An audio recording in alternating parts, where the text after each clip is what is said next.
Good afternoon, good evening, good morning, wherever you are, and welcome to NerdTube. We're here to talk about the Mick Foley biography, which was on the other day. I'm here. Sorry, my apologize. Sorry about that. Anyway, where was I? Yes, I'm here with my usual crew, free from isolation. Gary, how you doing, mate? I'm free from isolation, so I'm better. Wonderful. Jericho, how you doing, mate? Doing good. Can't complain. Chelsea are Champions League winners, so can't complain about life. I'm sure you're very happy. Shredder, how you doing, mate?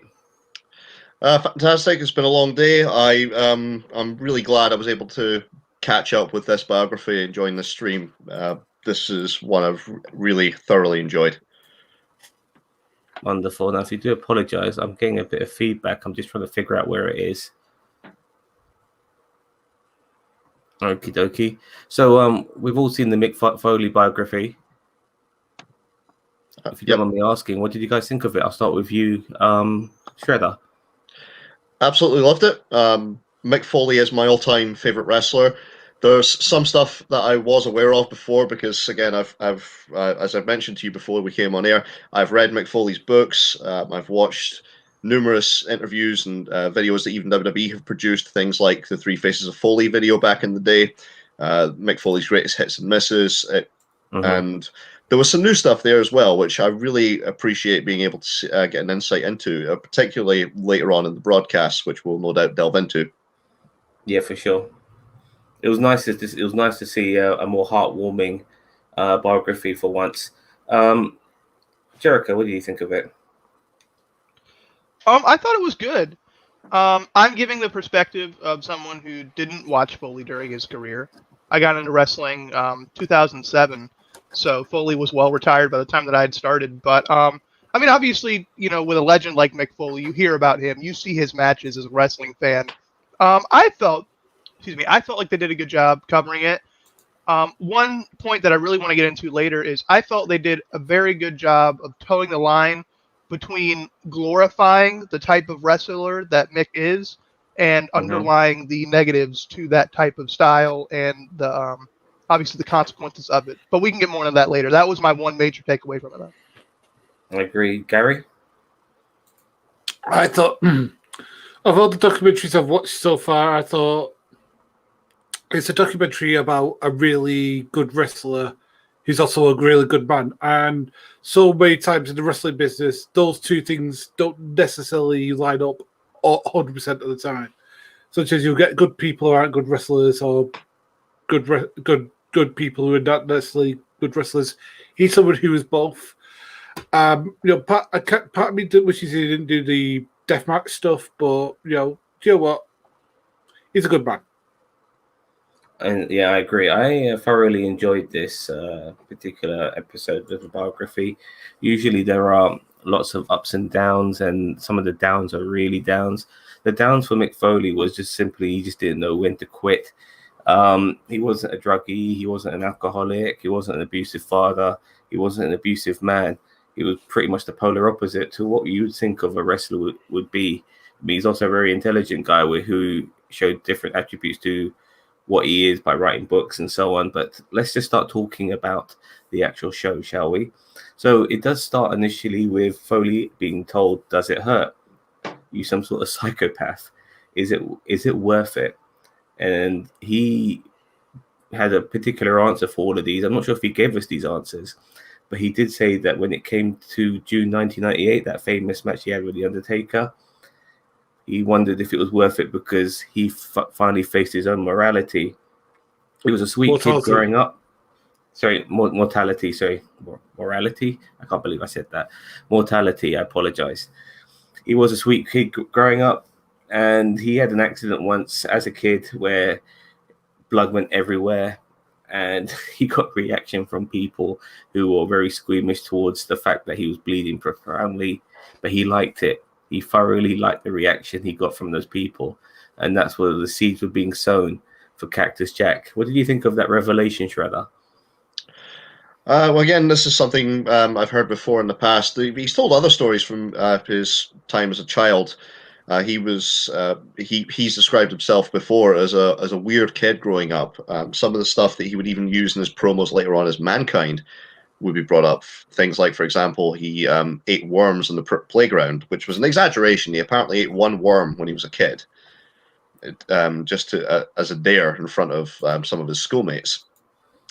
But I was surprised that they got into the relationship with his father. The fact that they didn't have that great a relationship, there wasn't that much in common apart from watching pro wrestling together.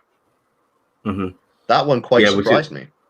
Yeah, I was kind of surprised by that as well. And I was kind of surprised that they actually didn't mind him actually venturing in as a wrestler, as long as he did his education. Jericho, did you find the fact that he liked the reaction of people looking at him bleeding funny, or did it make sense to the fact that he was going to be this man that he is today? Oh God! I think even as a non-wrestling fan, I think as a complete stranger, if you take you know how they have a crime scene and they got a lineup for the suspects. If you put Mick Foley in a lineup and you ask that question of who likes that, you're gonna pick Mick Foley. But I don't think it's surprising that he liked that. I don't think it's surprising at all. It obviously built into his character. I mean, he enjoys this. One of the most, I was going to say damning was the first word that came to mind, but obviously it's not damning. But it shows you the craziness of his mind. It's just his IWA deathmatch in Japan with Terry Funk, the final, where he's having mortars and C4 going off. And he's like, obviously, he's in immense pain. He's going to the hospital, but he's got this wry smile, and he knows he likes it, and he enjoys this pain, and it's just it's incredible. And if I recall correctly, he said he enjoyed it because he knew he could handle it, and he knew he could control it, and to be able to control that is mind blowing to me. Well, he never actually necessarily enjoyed the pain. He enjoyed the reaction. That's what I mean. He didn't enjoy the pain, but he knew that he could control the pain, and because of the reaction, it was worth it to him. He enjoyed the whole experience, if I'm getting it right. He loved the fact that he was able to take so much pain and get a reaction of an audience from it. Yeah, for sure. Bossman? The other thing they didn't touch upon was the match that I don't think they really touched upon the match that got him into wrestling proper, which was the infamous Morocco. I'm going to get to that. We're jumping ahead a little bit. Didn't mention that. All right, I'm going to get to that.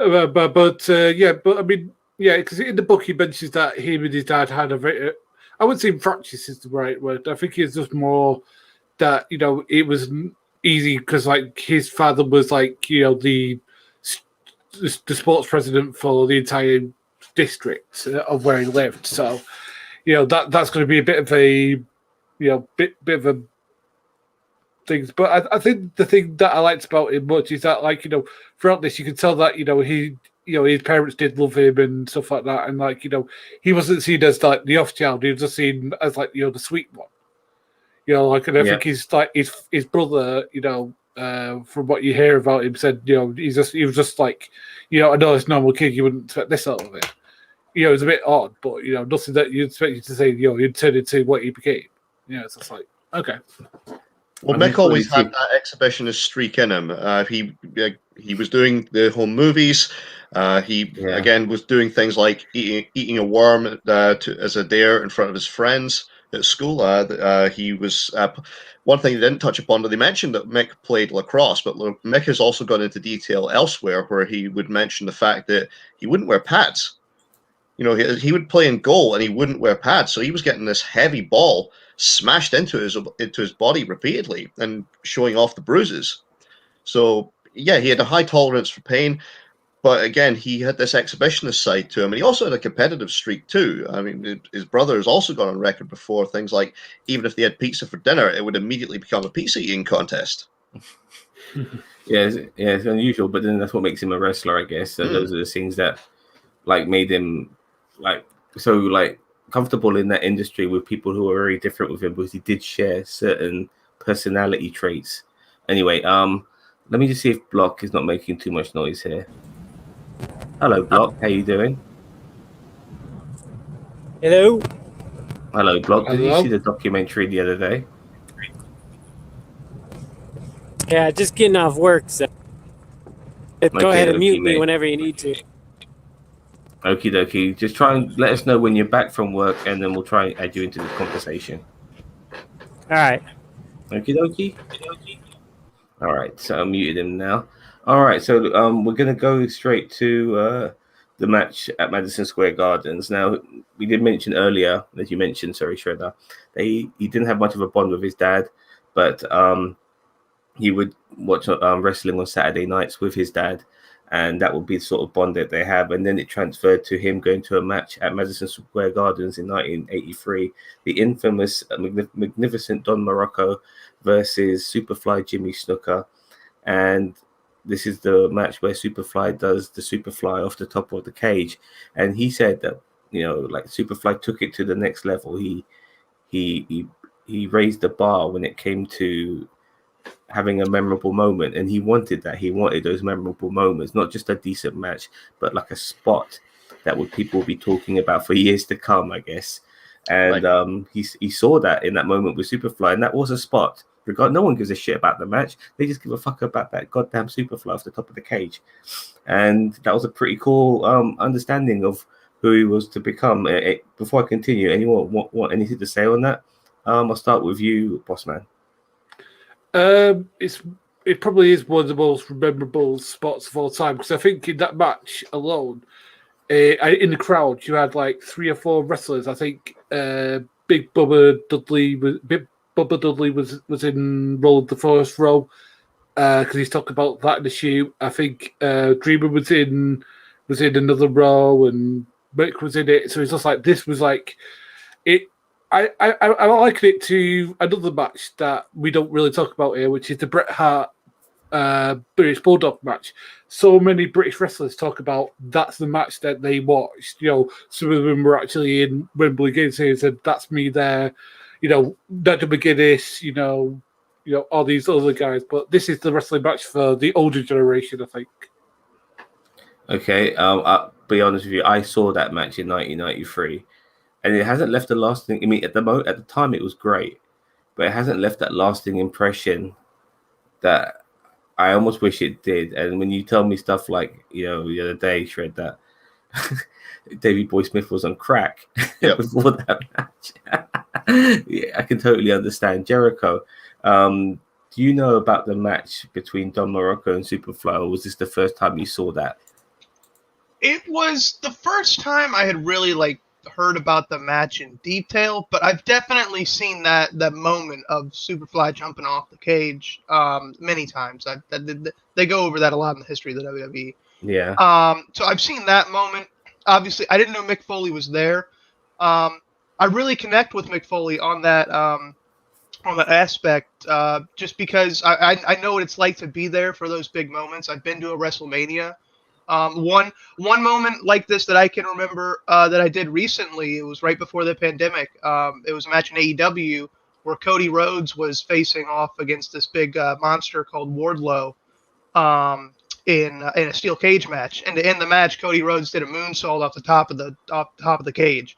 And I mean, just seeing moments like those and being in person for those, it's hard to describe what the whole atmosphere of the arena is at times like those. But I mean, not only is it worth the price of your paid admission, but I mean, it's just something that you take away, and it's I mean, they're great memories and they're great moments, and they're ones that you cherish and you try to recreate, especially if you're one person in that industry.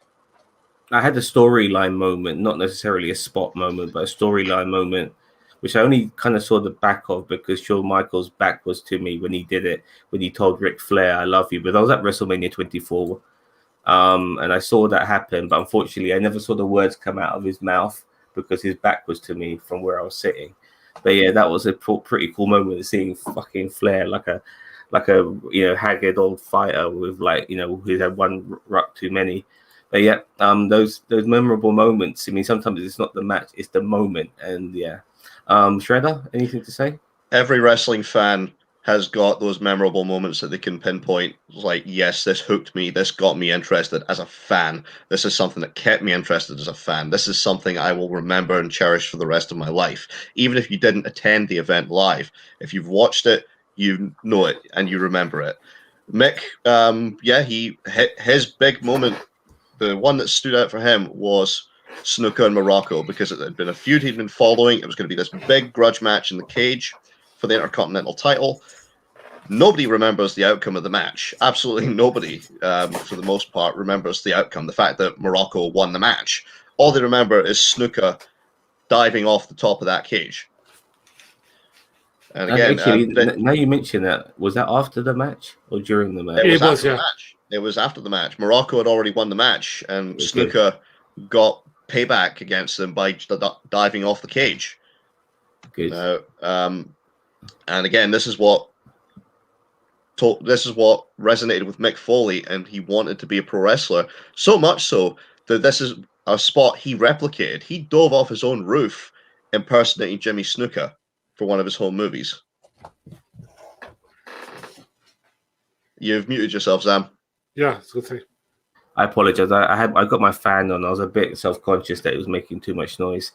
Okay, so we're going to get to his progression as a wrestler now. His parents supported him to be a wrestler, but he had to finish college. I was kind of surprised by that, but that's pretty cool. It goes to show how open-minded his family are. He went on a date, and when he went on that date, the girl said, "See you later, Frank." And his name is Mick, obviously, so he felt devastated. But it's those moments you have in your life that he used for positive effect, and he made a fucking storyline. Yeah, called The Legend of Frank Foley. Oh my god, the guy's a fucking genius, man. You can even see the fact that he was always going to be a writer with this sort of imagination. It was just meant to be. Foley creates his first character, Dude Love, which is kind of surprising. I never knew that Dude Love was his first. And it felt natural to him at the time when he was doing cutting all his promos and stuff like that. And then he did the famous, well, I say famous, but what we saw in the video of him jumping off the roof and, onto those mattresses. And it was kind of foreshadowing things to come. Now, before I start getting into him actually joining a wrestling crew and stuff like that, it kind of bring a smile to your face seeing him do all these things. Actually, you know what? We kind of spoke about this a bit earlier on, so let's move on, actually. Well, he did 2 movies as the character Dude Love. He made 2 home movies as the character Dude Love. And the thing is, as well, when you see him dive off of the house, that's not actually the first time he did it. He actually went up and did it for a second take. Because the first time... the mattresses split. Wasn't so much the mattresses split. The first time he did it, something screwed up with the camera. So they literally there was cardboard boxes under the mattresses, and they'd all crumpled from the first fall. He put them back up and put the mattresses back on top of them, and then dove off again. Yeah, well, that sounds like Foley. Yeah. Okay. So he joins a wrestling crew, and he joins this wrestling crew because if he's able to build a ring in time, he'll then get some wrestling lessons from a coach. And within a year, he became a pro wrestler, which is shocking. But he also had a threshold for pain. He never liked pain, but he knew how he had a handle over it. So were you surprised with his early years as a wrestler, like his learning of the craft, that the guy was a fucking roadie and he got lessons from some geezer who was probably wrestling there, and he learned it within a year? Dominic DeNucci. His trainer was Dominic DeNucci. Okay, Dominic DeNucci. Jericho, I'll start with you, mate. You're on mute. Okay. Yeah, I had to take it off. I mean, I wasn't really surprised that he started with the ring crew and started, with training the weekends and everything. That's usually how a lot of guys get in the business. They'll start, small, or they'll start around their local promotion, their local ring, or they'll pay somebody to train them, basically. But yeah, you get under somebody's wing, and that's how you get in the business. What was surprising for me about him was just how much he enjoyed basically just the shit end of the runs in the starting out for the business. He legitimately enjoyed getting $10 driving 600 miles and and eating a couple hot dogs and literally paying, $50, $60 out of your pocket to go, not cross country, but, out of the state for sure. And it's just, even if I was doing something I loved, if I knew I was getting screwed as far as payment on that, even though I was getting experience, he said he did it because he knew he was getting better every single match, that he was improving. But I mean, that's a dedication to your craft for sure, and an early one at that, obviously. Trevor? Yeah, he was driving all the way from, I think it was Long Island, to Pittsburgh to get trained. That's a long way. He would sleep in his beat up old car in a couple of sleeping bags, and he did that in snow. And one of the other students there, which I'm surprised they didn't mention this in the A&E biography, one of the other students he was with was Shane Douglas. Oh wow, interesting. Yeah, I didn't know. Shane Douglas was Mick Foley's basically training partner under Dominic DeNucci. They broke into the business pretty much around about the same time. They wound up wrestling each other a fair bit on the independents in the early days. Although Shane Douglas was not Mick Foley's first ever match. But I was surprised he didn't mention that. I'm quite surprised they didn't spend a bit more time talking about Mick's time as a trainee, because he wasn't a natural wrestler. He was shaped like a bowling pin, as you already mentioned. Uh-huh. He wasn't a natural athlete. He's described himself in the past as being someone who had a thimble full of talent, but knew how to use it. Yeah, and boy did he. Bossman? Because from going off what Shredder says, because Dean Douglas and Shane Douglas and him, are still good friends to this day, and I think it's just a shame that he didn't know how to get rid of that. But from what he says in the book, after a while, Dominic stopped charging him to train him. He's like, and he got better. I think he took him like a full couple of years to get pretty decent at it, and for him to get better and better. And if you hear Dominic DeNucci do shoots on it, he says that he thinks of Mick Foley as one of his boys, even though he says that he doesn't really agree with the hardcore stuff. Yeah, nobody seems to. He wanted to be Dude Love, but when it came to being a wrestler, when it came to his gimmick, finally in the industry, but he had to be something else first, because Dude Love wasn't necessarily the best way to get yourself over with the crowd. So Cactus Jack was born. Well, it wasn't so much that Dude Love wasn't the best way to get over. It's that Mick wanted to have, he wanted to be more accomplished as a wrestler before he debuted as Dude Love. Yeah. This was the gimmick he always wanted to do. He wasn't good enough. He wasn't worthy of Dude Love yet. He wanted to be ready in his own mind. Sorry, I kind of layman what I said, but yeah, pretty much what you said. So he created the character of Cactus Jack. I'm not even sure how he created that character. It's from his dad. Yeah, the name is from his dad. Because he apparently used to stand around the gym, and the way he would stand around, people would call him Cactus Jack. Interesting. Well, he got on a reputation very quickly, and he got a gig with IWA Wrestling in America, not the IWA in Japan. And he worked alongside people like Double J Jeff Jarrett. And he realized that he could do things like, you could take bumps, no problem, like doing a back body drop in the ring. But what about doing a back body drop out the ring? And this is what makes him such a great guy, because he's willing to make people look good by taking the damage himself. And in a way that got him over. I'm not sure if he realized that was ever going to get him over like that. But, he was so giving in that particular sense. Now, his unique style then got him a job within WCCW. And he was basically there to be fodder for the Von Erichs. I had to laugh my ass off when I saw those girls screaming for the Von Erichs. They were fucking crying. This girl to the right, I mean, the one was acting ridiculous, but at least understandable. This one girl to the right of the frame is literally, David, please. My God, it just shows you how much these people just just bought into the whole I mean, obviously that territory specifically was more like good looking guys basically beating the shit out of people and having the girls go crazy for them. But I mean, just the dedication of those fans is ridiculous. You're a generation apart from us, Jericho. So I'm going on a tangent here, guys. Yeah. But when I was young, and there were like groups like Take That and shit, for instance, you saw girls losing their fucking shit for these fuckers. Yeah.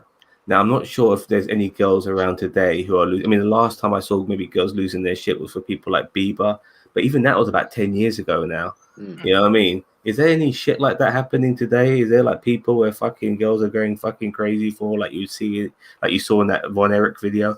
Yeah.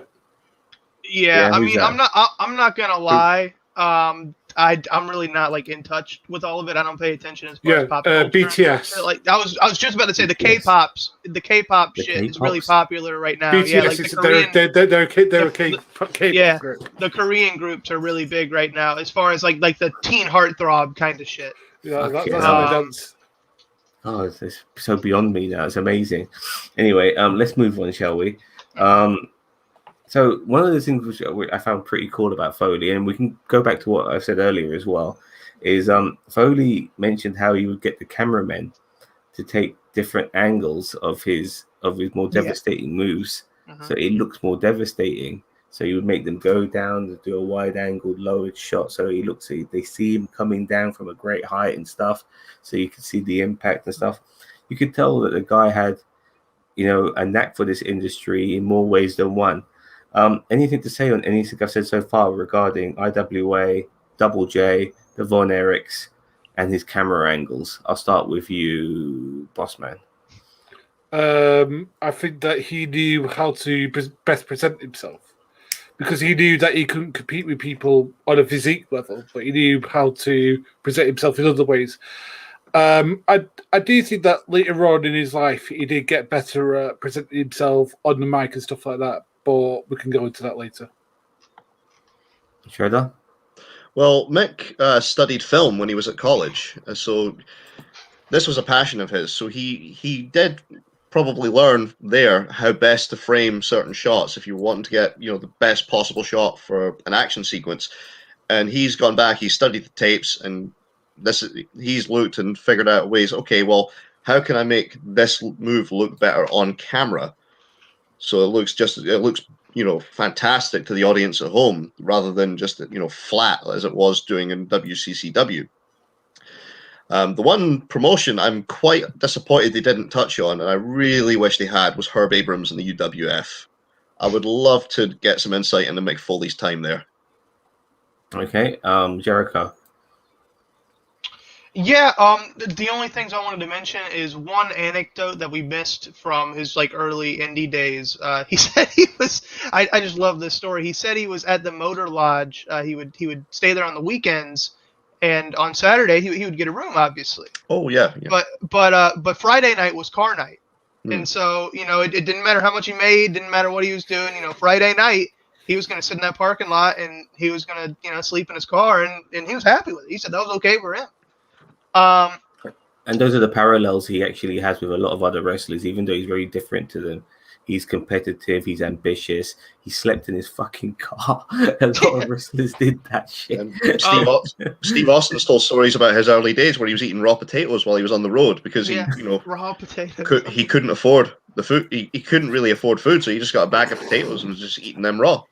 One other really interesting anecdote that he said about that as well is, and this was a surprising guest that we haven't had in the series, I don't think yet, was Dave Meltzer was on there, and he was basically just saying how, Cactus Jack was a very good worker on the independent scene. He was one of the best, workers on the indies, best, basically no-name wrestlers. And he said, I forget where he was or what friend's house he was at, but basically, in this day and age, the Observer was kind of just like, it wasn't hush-hush, but it was just a rumor. Like, if you didn't know about it, like, you just heard about it. You didn't know if it existed or not. So Mick Foley goes in, to his friend's house, not even knowing if this article, this newsletter exists. And his friend says, "Oh yeah, it's right here. I got it. You're in it." And he's like, "I'm in it." And just to kind of see like his him get that self-confidence and seeing that people were entertained by him and could appreciate his craft. I thought that was a great story.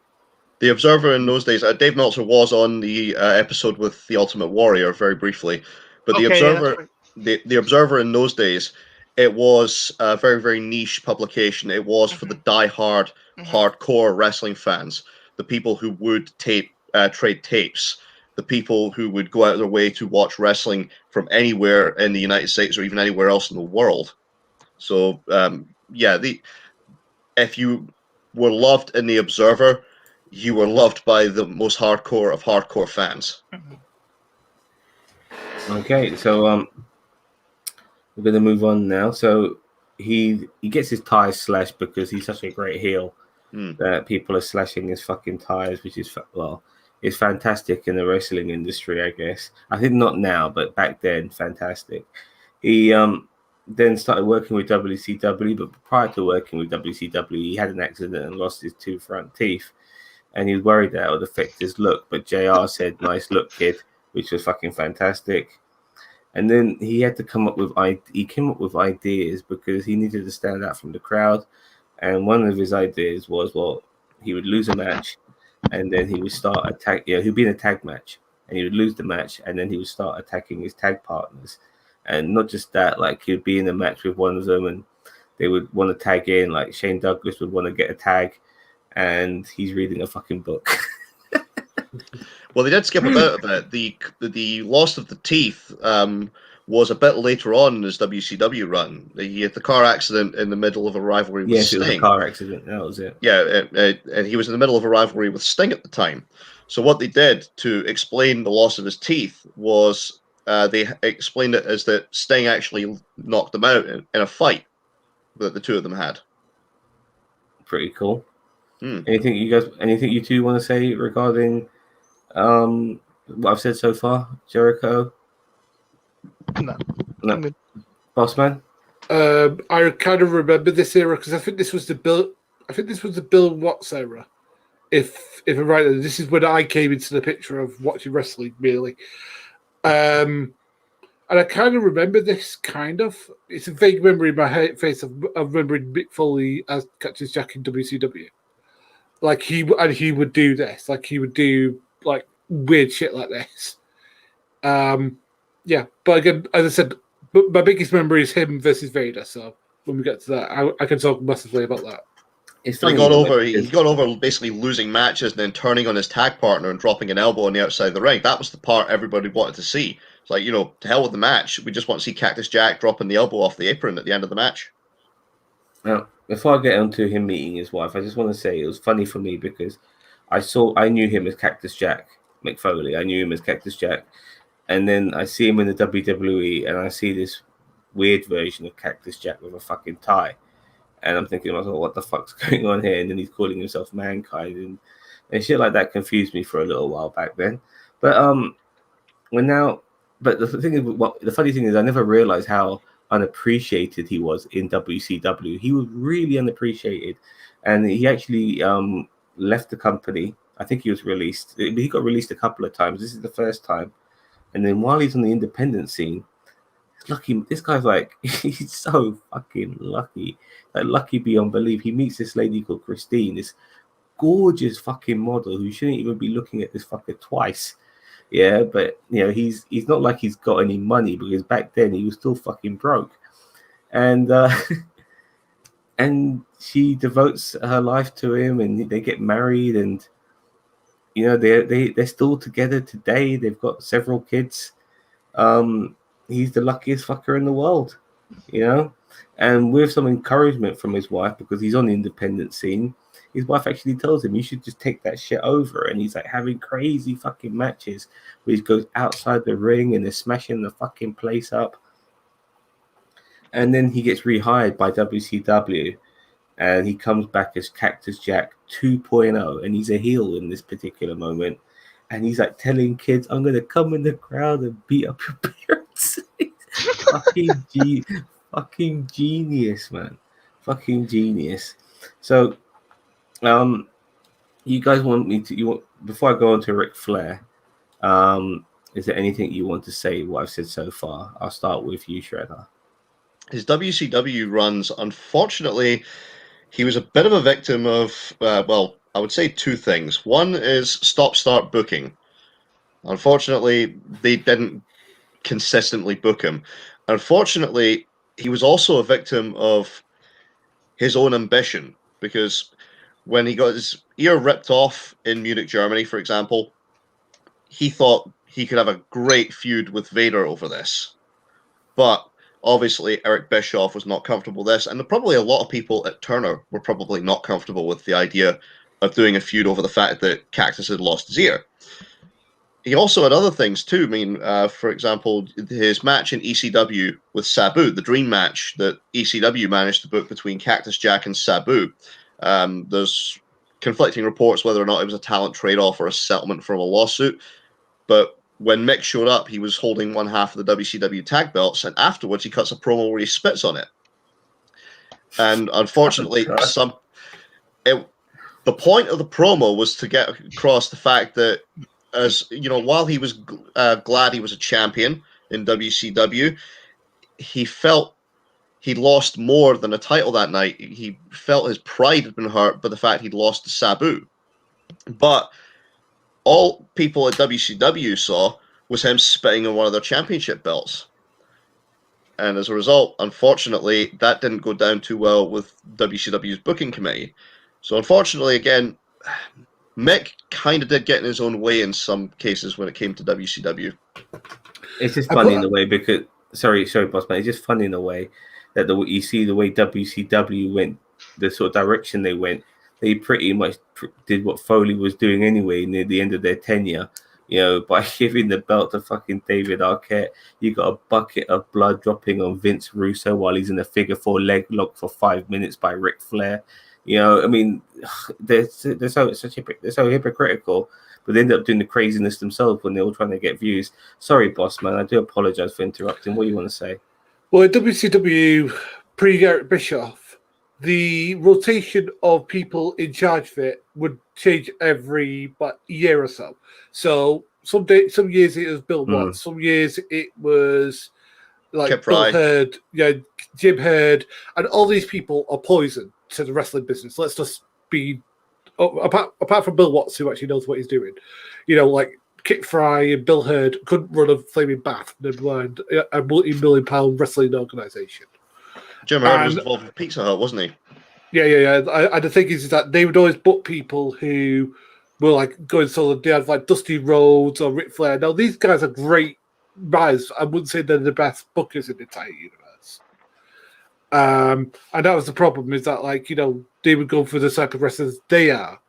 And the thing is that Ric Flair is a lot of things, but he's a very technical wrestler. He's not going to be going for the guy who jumps off the side. And I'm very surprised that we haven't talked about the Mil Mascaras incident. Now, I don't know if you've read his book, Sam, but in this, Mil Mascaras was, and still is, a legend in Mexico wrestling.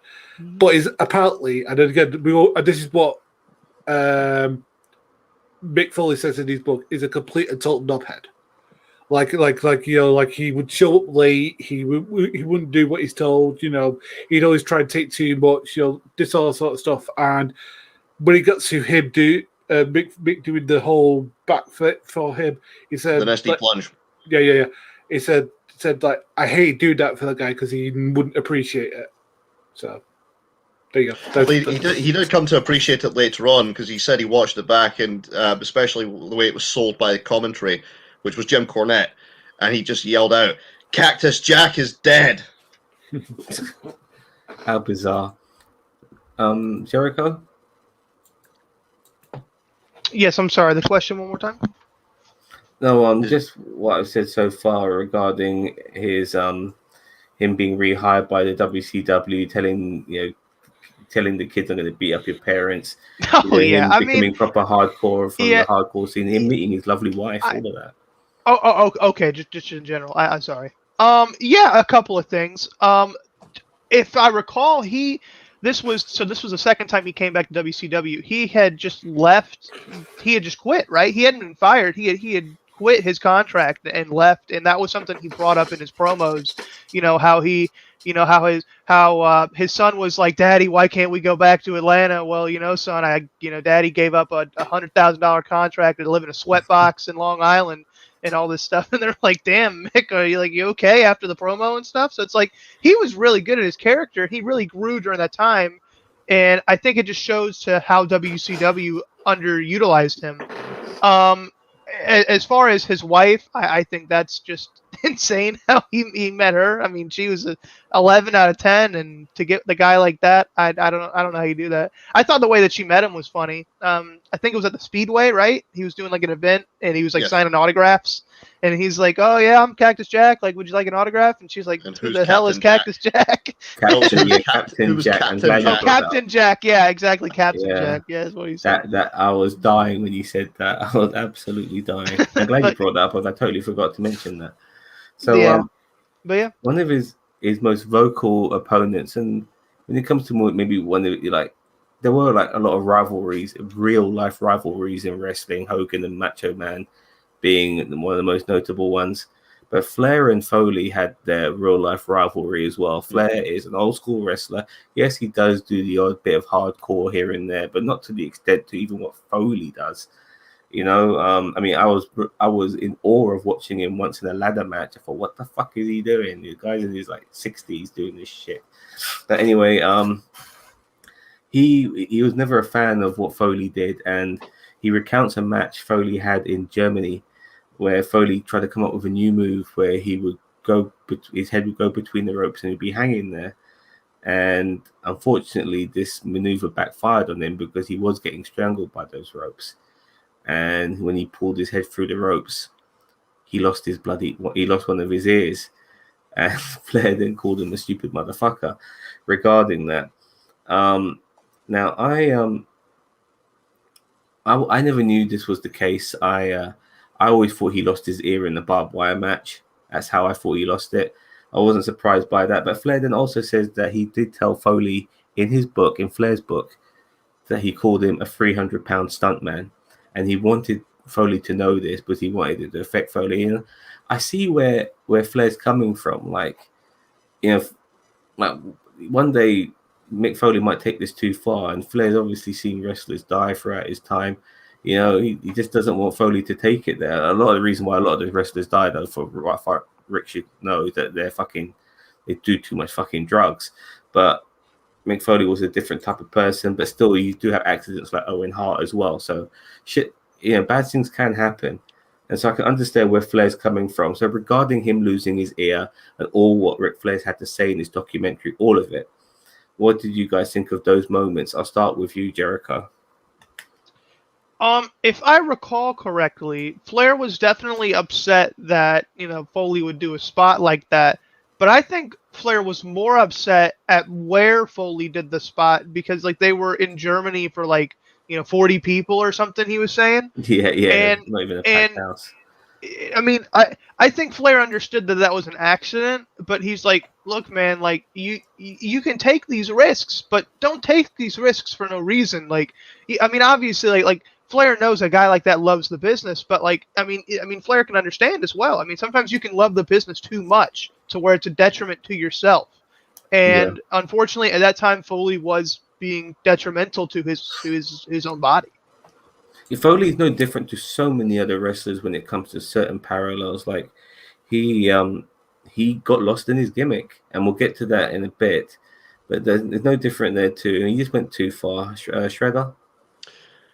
I don't quite agree. I don't think Flair did say that purely because he wanted Mick to stop, because Ric Flair's autobiography, where he wrote that, came out in 2004. Mick had been retired for about 3 years at that point.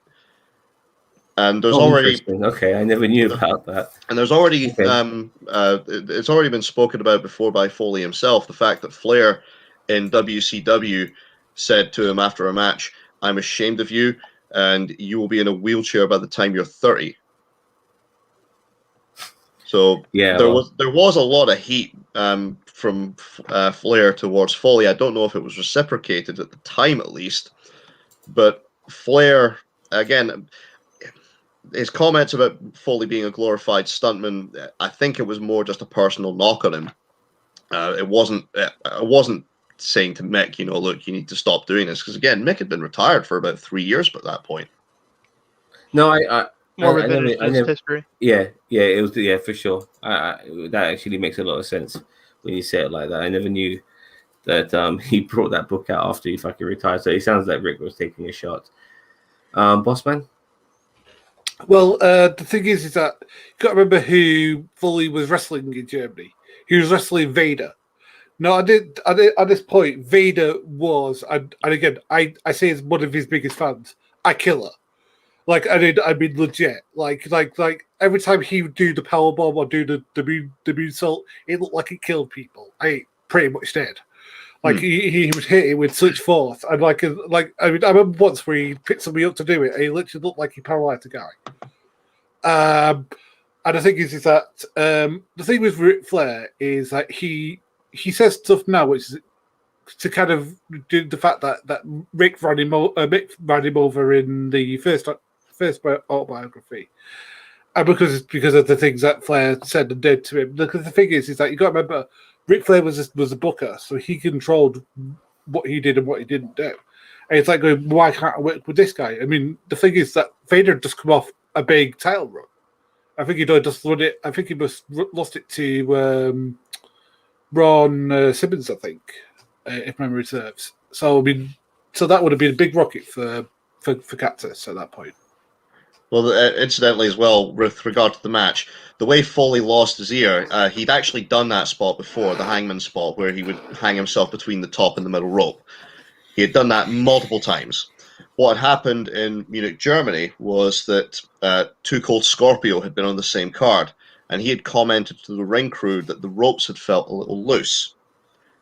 Unfortunately, they went and they tightened them, they over-tightened them, which is why they wound up completely suffocating and nearly killing Foley, and wound up ripping off his ear when he broke free. Because they're not ropes. I mean, these are steel cables. That's something that people need to remember. The WWF uses traditional ropes. Everyone else uses steel airplane cable. I never knew that. I thought it was all the same. But the quality, obviously, I would thought would be different, regarding the ropes. But I thought usually they were all steel. I never knew that they were actually traditional ropes. WWE rings are well known for not necessarily being the best for professional wrestling, but the best for the presentation of professional wrestling. And so, if I'm not mistaken, they have a wider ring, and then they use they use real ropes instead of the steel cables. WWF's ring is 20 by 20. WCW, if I remember correctly, was 16 by 16. Yeah. So yeah, it's a pretty big difference, to be fair. Yeah. Now, Foley uses his lost ear from. Okay, all right, cousin Cheeto, chill, mate. Foley uses his lost ear for a promo, which is what wrestlers do when something happens in their lives. They'll try to use it for a fucking promo, like when Edge, Hardy, and Lita had a fucking love triangle. Just use it for a fucking storyline. You know what I mean? That's how it goes in wrestling. So I lost my fucking ear. I'm going to use that for a storyline. But Eric Bischoff, the dickhead that he is, considered him to be a liability. And Foley also wanted to go somewhere where his style would be appreciated. So he leaves WCW again, and he goes to IWA Japan, and he has death matches out there. He also has death matches with Terry Funk, with fucking barbed wire, ropes, and bloody C4 explosives. I mean, it's absolutely ridiculous. This is the sort of stuff I don't appreciate. No. You don't need barbed wire ropes ever. You don't need fucking explosives ever in a wrestling match. It borders the line where someone could get killed, and you would wish you would never have done this.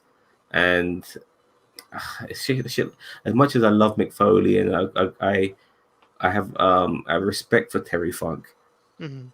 I do not like any of this shit. We've already spoken about before regarding Nick Cage's documentary with Dark Side. So this sort of shit I didn't appreciate. What did you guys think? I'll start with you, Jericho.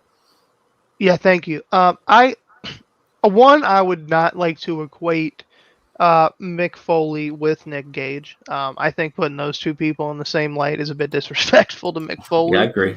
But what I will say is shit like that led to the evolution that led to Nick Cage and that kind of bullshit. You know, Nick Cage doesn't get created without seeing that type of shit on his videotapes and his VCR when he's, 7, 8, 10, however old when he was getting in wrestling.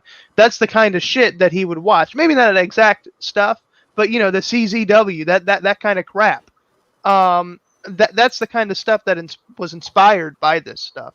And I would also like to differentiate, because obviously explosives aren't great, but there's a difference between like little tiny shit, or there was a spot in I forget some AEW promo, but they were like shooting Roman candles at each other, Sammy Guevara and Matt Hardy. Like there's a difference between like little stupid shit like that and a fucking mortar going off on somebody when somebody lands on it. Like that's I don't care if you're a professional or not. That's dangerous. That's something that you can't work with that. You could work with a steel chair. You could work with a fist. You could work with, goddamn, you could work with a flaming table for some people, but you can't work with that. You can't work with that. Bossman? I don't really care for death matches, but I will say this. I do think what they were doing was professional wrestling, because they were actually doing wrestling moves onto the exploding crap. I personally would rather they didn't do the exploding crap and then the bed of nails and thumbtacks and God knows what else. But I would never compare this to the sort of wrestling, and I use that word very loosely, that Nick Gage and his ilk do. I think that was just an evolution of what they did. It's just taking it to the next level all the bloody time. Okay, we use light tubes and stuff like that. Whatever they can think of. Nick Gage was, if you look at it this way, the people that were involved in that thing, like the IWA King of the Deathmatch tournament that had Mick Foley and Cactus Jack in the fight. Mick Foley and Terry Funk in the final. It involved people who knew how to work. These were people who were properly trained wrestlers. They were recognized workers. Nick Gage is somebody who, he started in his backyard. I don't think he ever really bothered to get trained. If he did, I think it was by another guy who really knew nothing, like John Zandig. And these are people who didn't know how to work. They just saw the weapon shots and think, oh, that's how you do it. That's how you get over with an audience. There was no psychology involved where, as much as I dislike those matches that Mick Foley and Terry Funk had, you can at least tell that these guys are trying to work. They're trying to use some form of psychology. They're trying to tell a story with their match. They are taking some risks. They're taking what they think are calculated risks. Whereas somebody like a Nick Gage, he doesn't give a shit about his, the safety of his opponent. He doesn't care if an opponent, gets stabbed in the neck with a light tube, like he did with David Arquette. He doesn't care if he takes liberties with a pizza car.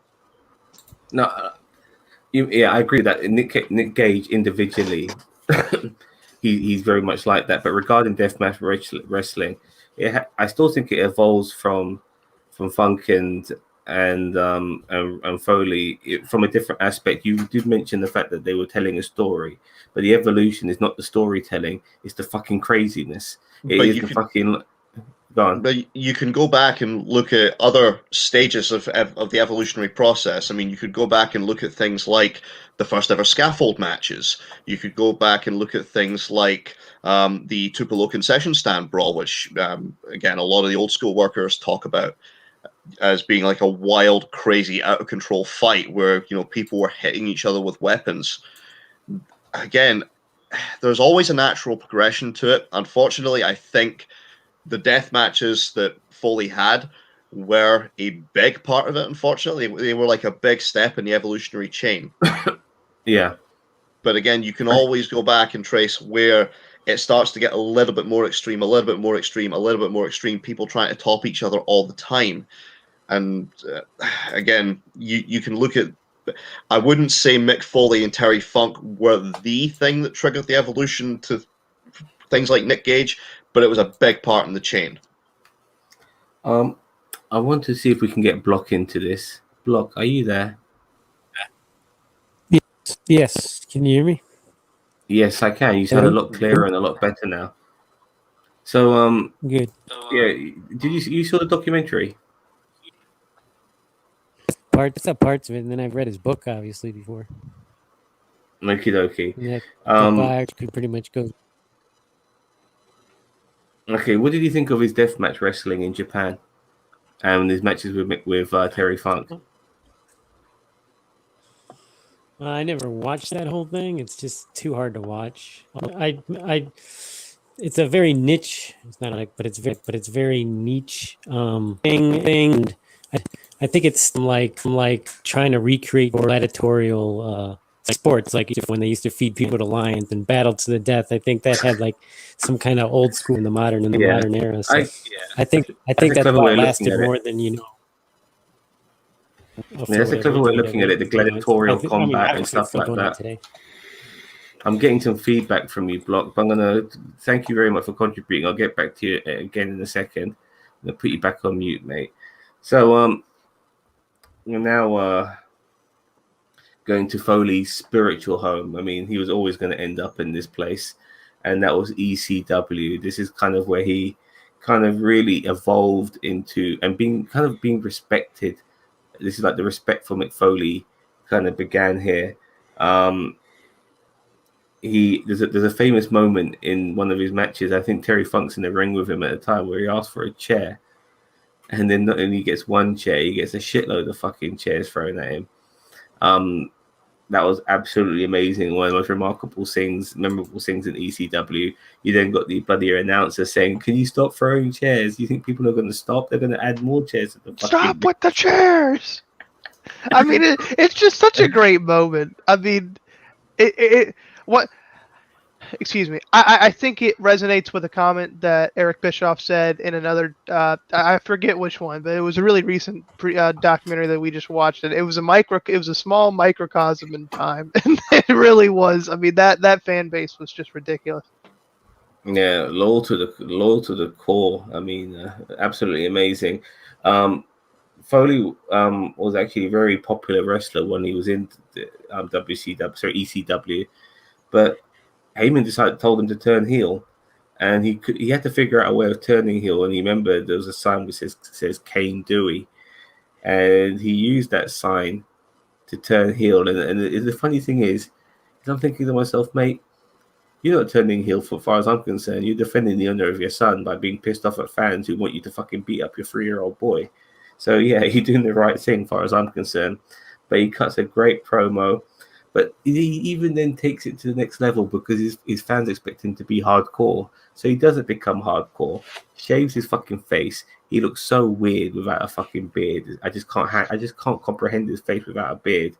He starts wearing a suit and he becomes extremely square. I mean, if you're going to turn heel and you're Mick Foley, that's just genius, don't you think?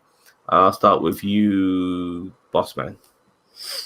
Well, also, he doesn't catch a lot of other stuff that he did, where he literally had a picture of Eric Bischoff made, and he had, like, all about Uncle Eric and stuff like that, because ECW fans didn't like Vince, but they respected him. Eric Bischoff, they hated. I don't know what the difference was. I mean, they're both geniuses. Poor man Vince. Well, I think Eric Bischoff is a genius, but maybe we could have that discussion another. I think Eric Bischoff gets a lot of hating for certain people. Don't call that. Sorry, I had a bit of a cough. But I do think that Eric Bischoff was a smart guy, and is a smart guy. The thing is that what Foley did was use the heat he had. And use the fact that he was going softcore and he's telling Tommy Dreamer that he should go to WCW and embracing the love of Uncle Eric and stuff like that. It was just brilliant. And that promo he cut, the one about K Dewey blah blah blah. It was a great promo. I mean, I think it's one of the best promos he ever cut. Trevor? Yeah, Foley did quite a few things in his heel run at ECW which weren't covered. As Bossman mentioned, he was trying to get guys to either jump to WCW or the WWF. I mean, he did promos about getting Tommy Dreamer to sign with WCW. He tried to get Mikey Whipwreck, who was his tag team partner, to sign with the WWF with him so they could, win the WWF tag titles, which was never going to happen. Mikey Whipwreck was never going to the WWF, spoiler alert. But other things too. I mean, they aligned him with Raven. He would do the anti-hardcore stuff. He would refuse to do weapon shots. But I can also see why, because this was towards the tail end of his ECW run. I can see why, in some cases, Eric Bischoff thought that Mick was too out of control, too dangerous, and potentially was going to hurt himself or WCW. Because as stunning as that visual was of the chairs all going into the ring, you've got to remember there were two guys lying under there with all those chairs crashing down. And there was another incident. Under the ring? No, they were on the canvas. They were lying on the canvas, and they were lying there as the chairs were coming flying in. Yeah, there were 4 people in the ring. Yeah, there was 2 people on the ground. Nice. Yeah, I think it's Public Enemy, wasn't it? I think it was Public Enemy. Oh wow, that's just amazing. But not just that. I mean, Mick has also documented the fact that he accidentally set Terry Funk on fire. I mean, I'm sorry. This just goes to show how I won't say dangerous, but I mean that this shit should not be in wrestling. Is as succinct as I could put it.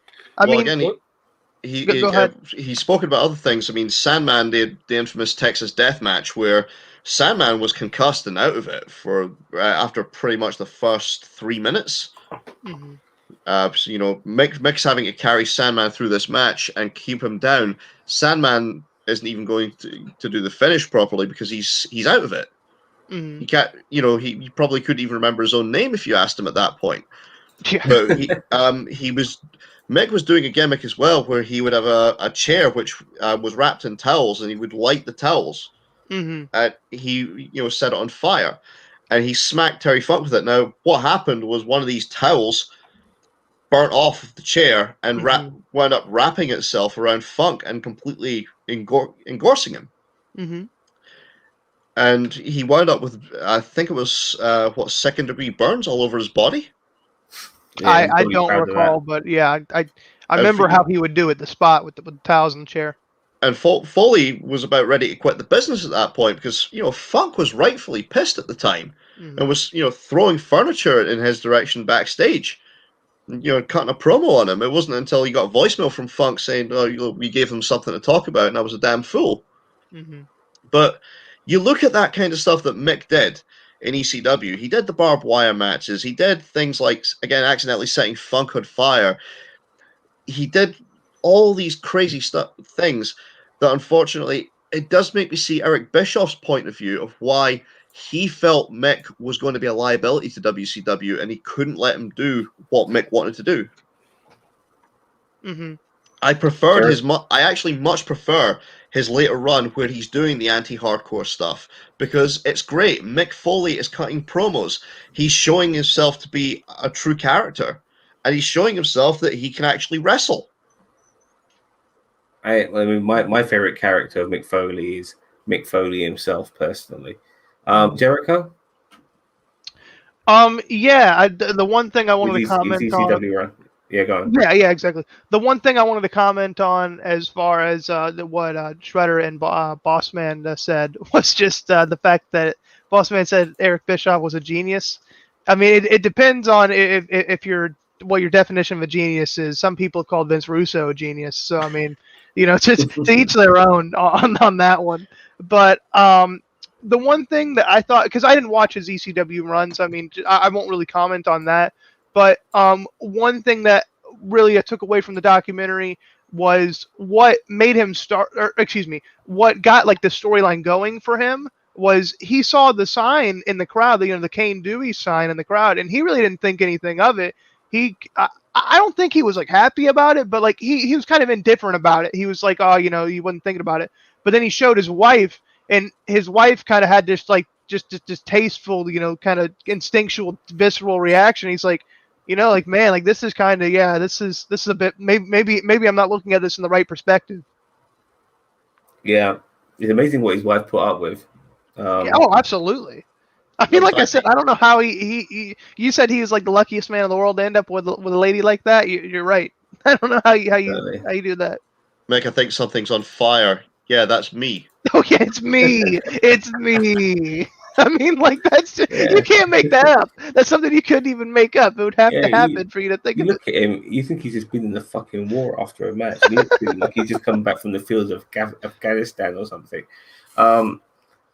Anyway, he finally got noticed by the WWE. He was showing his range, and the WWE finally took interest. Now Vince McMahon reluctantly hires him, and the Mankind gimmick is born. He's basically a weirdo basement dweller who would stick his fingers in people's mouths to beat him, to finish him off.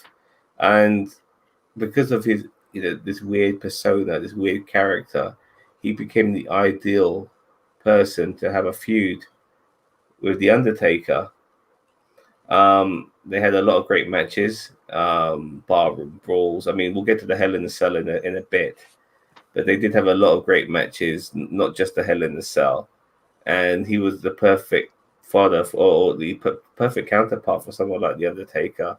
But being in the WWE for a while, he finally got in with the brass. I mean, once he was there, he got speaking to people like Shane and Vince. They realized there's more to Mick Foley than what the people see on TV. This guy's very intelligent. He's very articulate.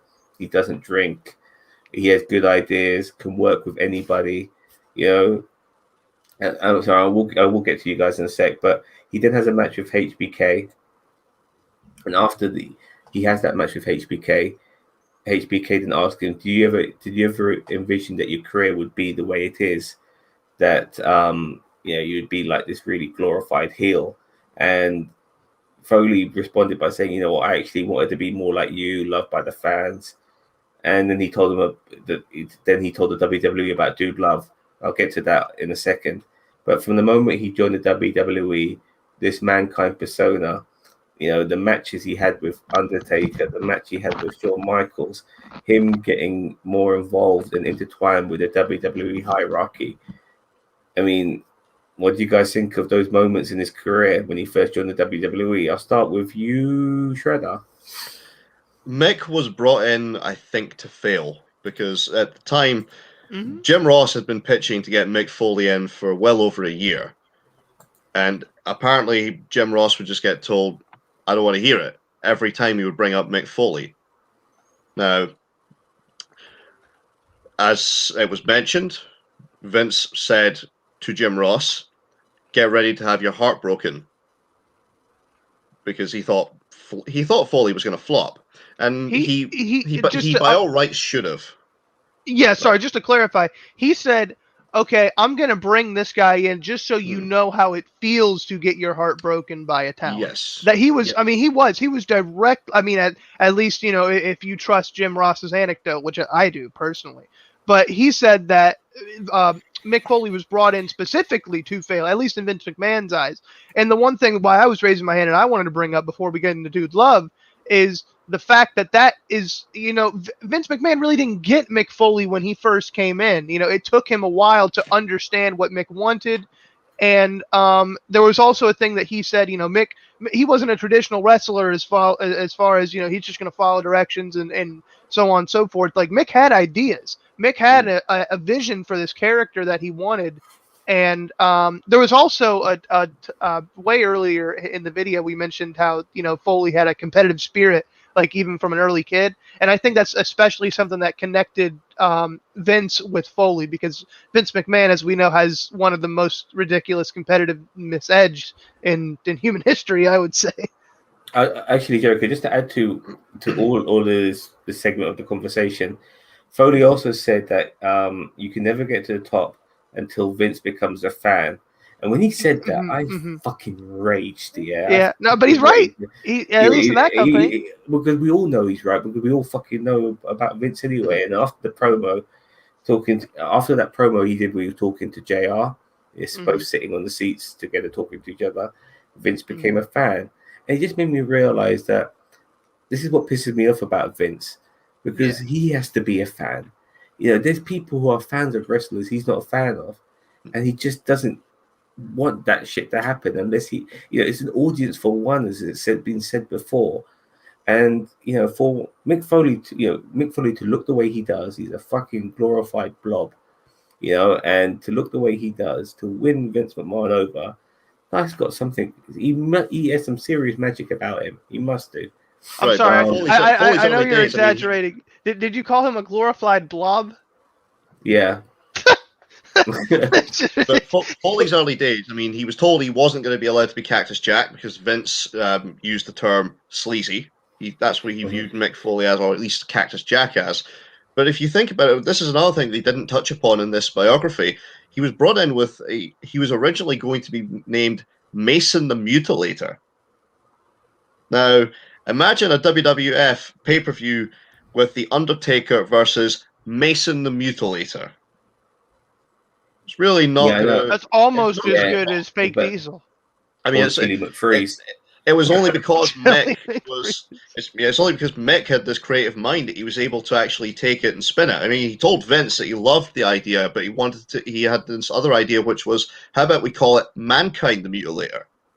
And he could talk about things like the destruction of mankind, the downfall of mankind, the sin of mankind. And then I think after about a couple of weeks, and he was getting ready to debut on TV, they just went with Mankind and dropped the Mutilator part. Mhm. But Mick was coming up with all these creative ideas, and that, I think, is what initially got him over with Vince McMahon. Things like, I want to be the first wrestler to have a different entrance music and a different ending music. Because if you remember, he had that iconic theme at the start, but after he would win the match, it would be some beautiful, soothing piano music.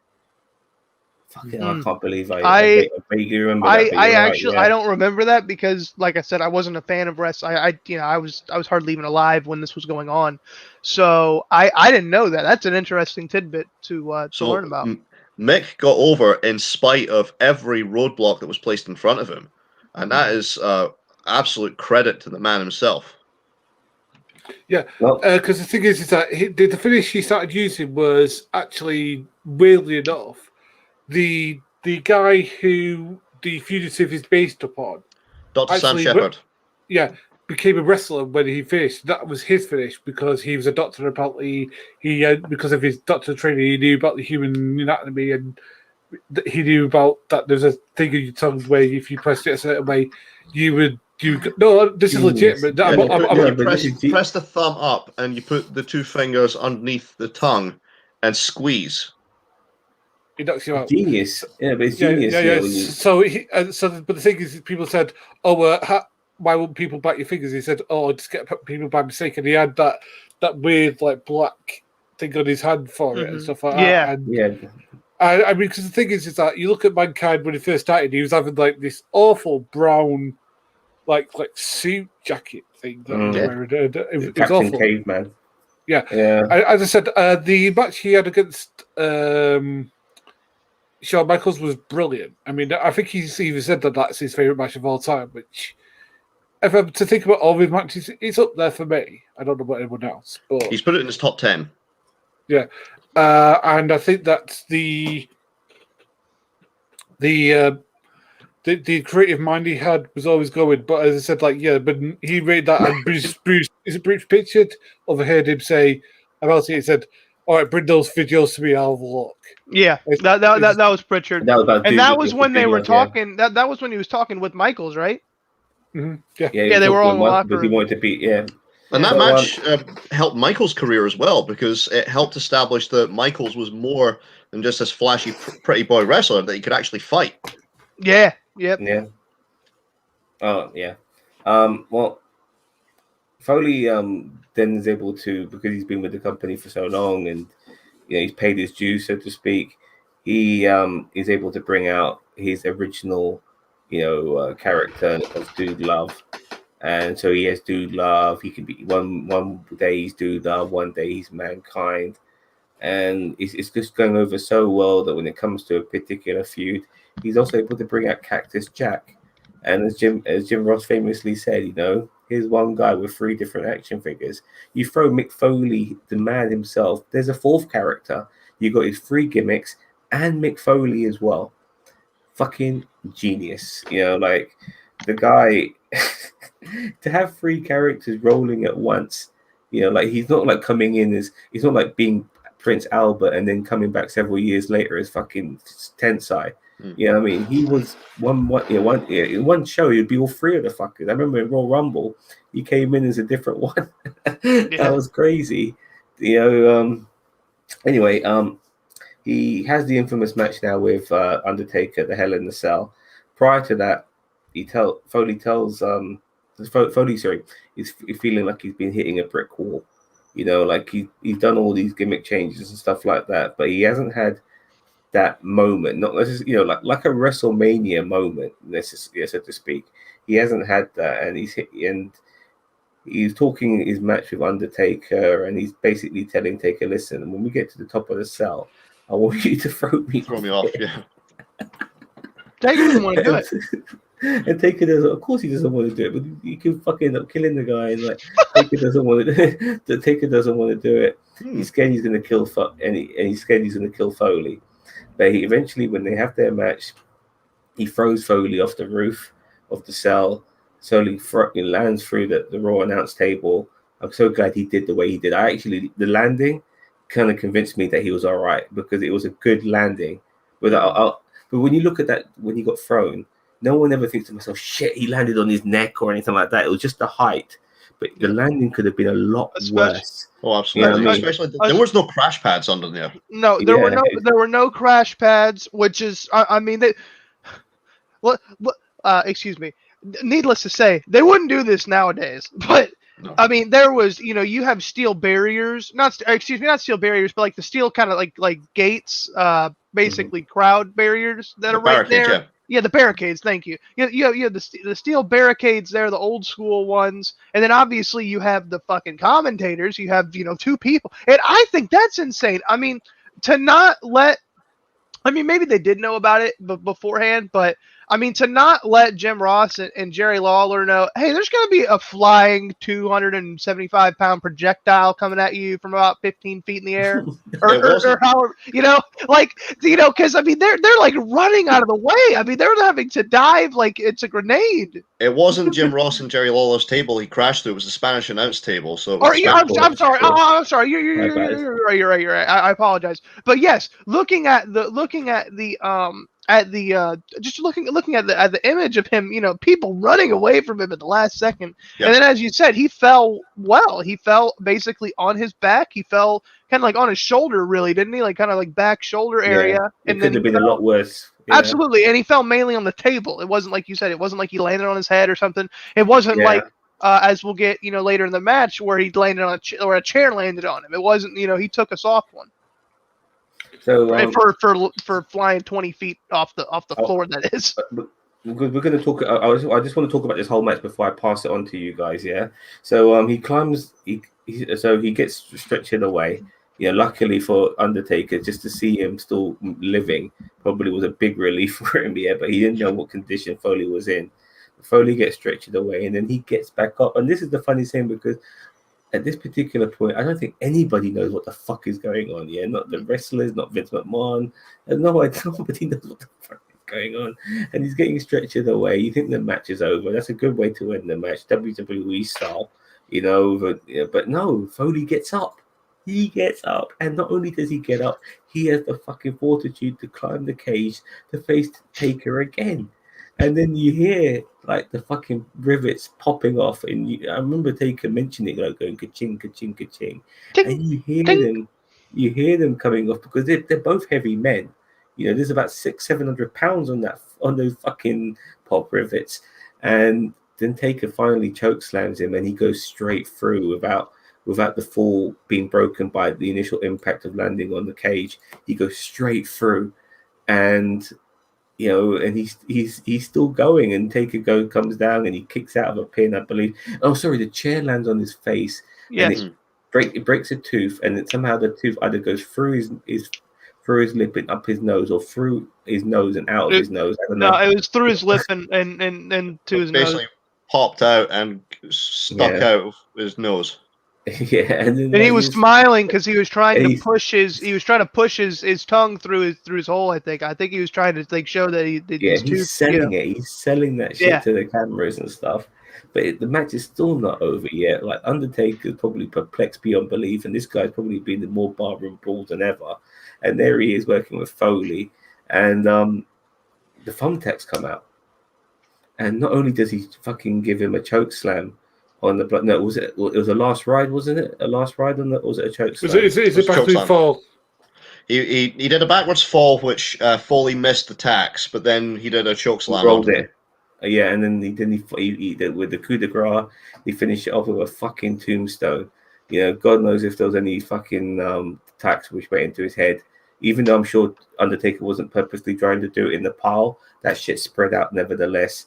And it was over. You know, and then fucking McMahon says, I'll never ever want you to see thank you for what you've done for the business, but I never want to see that shit again. It did happen kind of again with Triple H, which they never brought it up because he fucking dented the ring when them two had to fight. No, they did. The ring was gimmicked for that. Yeah, the ring was gimmicked, but they did. They brought that up, I thought. Okay, interesting. Okay. Anyway, we saw a little bit of it, but they never. I always thought it still looked fucked. Regardless, it looked damaging. God, yeah. For a setup, it looked like the most damaging setup I've ever seen. I can't believe that they did it still after what happened. You know, at King of the Ring. I can't believe retired that. Then. He was going to retire. No, sorry. That match was his retirement match. Yeah. Actually, I take it back. And so they definitely brought that up. They 100% brought that up. Yeah. Because they talked about his retirement match at the end of the. Yeah, but you didn't see the impact of him breaking the ring and stuff, even if it was set up for that. I thought that they showed that, but I may be mistaken. Yeah, because people always mistake the Undertaker one and the Triple H one, but they're very similar. Because they both get thrown through the fucking top of the cell. Okay, so now I've mentioned that entire match, Boss Man, what would you like to say? It's insane that they continued the match after he went through the cage, because the one off the cage into the announce table was planned, and that's why he could adjust for it and follow it and be okay. Because people said, "Are you okay?" He went, "Yeah," and he just started climbing up again.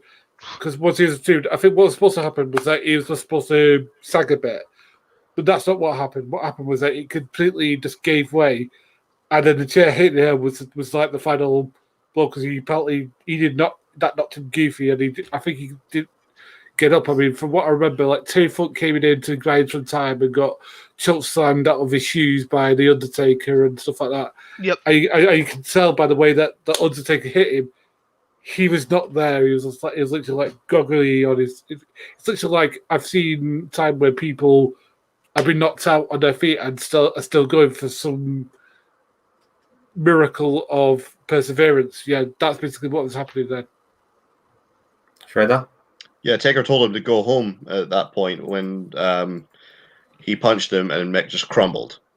He told him, right, we're going home, and Foley refused. I am still amazed that Foley managed to climb the cage the second time after the first big table bump, because it wasn't a perfect landing. Foley actually dislocated his shoulder when he crash landed onto that table. So he climbed that cage the second time effectively with one arm. I mean, it's absolutely nuts. I mean, it's probably, I think, the most blatantly brutal match that has ever been broadcast by WWE. They made sure never to do another one like it again, and I'm so glad that they didn't, and they took steps afterwards, like reinforcing the cage to make sure that nobody's going to crash through deliberately like Mick did. Yeah, that's never going to happen again. And I'm. It's hard to watch sometimes because you know what damage that match did to Foley. It's much like his Royal Rumble match with The Rock. I would quite like to have seen a bit more. We mentioned Dude Love earlier. I would love to have seen a bit more where they discussed the evolution of how Mick became Dude Love, because he struggled at the start, because he mentioned I was only Dude Love for a few weeks in my backyard. Yeah. I would love to have seen more of the evolution of that, but it's Mick Foley. You had to do Hell in a Cell. Yeah, for sure. Jericho? Yeah, I mean, obviously I wasn't alive during this match, so I mean, I see it retrospectively. Or excuse me, I was alive for it, but was watching wrestling. But I mean, yeah, I mean, I'll even go back and watch this match. I mean, I probably went back, I'd say like 6 months ago, and like I'll go every about year to 2 years. You know, I'll get like, you know, an edge or something, an itch like of watching wrestling, and I'll be like, man, I got to see that match again, because it's just I mean, and I don't like violent stuff like that. I like wrestling more for, you know, kind of like the promos and the storytelling of the matches more than, you know, the athletic competition. You know, I mean, I like spots just as much as the next guy, but I mean, like, I'm not there. I want to see a story being told. I want to be entertained. Right. I don't want to just see athletic competition. And I mean, shit like that. I mean, it's just you can only admire that. I mean, you can't say, oh, that's garbage or whatever, blah blah blah. I mean, to do shit like that, I mean, you're fucking dedicated. And you're not, Yeah. you know, I mean, obviously, it's definitely hardcore, but it's not to the sense where it's, you know, completely ridiculous, where you're getting light tubes and pizza cutters and shit. It's like, okay, I could see that happening. Somebody getting so pissed off that they throw the guy off the cage. Like, that's at least a little bit realistic. And so, yeah, one thing that Shredder mentioned, or I mean, just as we were talking about, as you know, he evolved as far as into Dude Love. I forget if it was this documentary or it might have been. They also have another series, WWE. I think it's Buried Treasures, and basically they have the wrestlers go and search for their own memorabilia. But they had a Mick Foley episode, and when Triple H was reminiscing about Mick Foley, he was saying, you know, depending on who was wrestling, it would kind of be a different Mick Foley. You know, if he was wrestling Dude Love, it was a good day. You know, he was kind of a happy-go-lucky Mick, really relaxed, kind of, you know, go with the flow kind of thing. If he was wrestling Cactus Jack, it was a little bit more, you know, how should I say it, like enigmatic, like kind of, like the Cactus gimmick. If it was Mankind, it was more like, you know, might not see Mick a lot that day, kind of, you know, that kind of thing. He changed, he lived the gimmick for sure. I mean, so I think that was really just, I mean, it was great insight to how Mick portrayed his characters and who he was.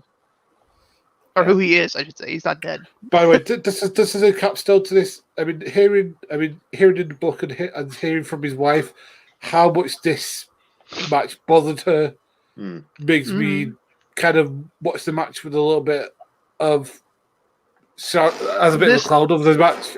This match doesn't bother me as much as the match that we'll get into, I'm sure, up next.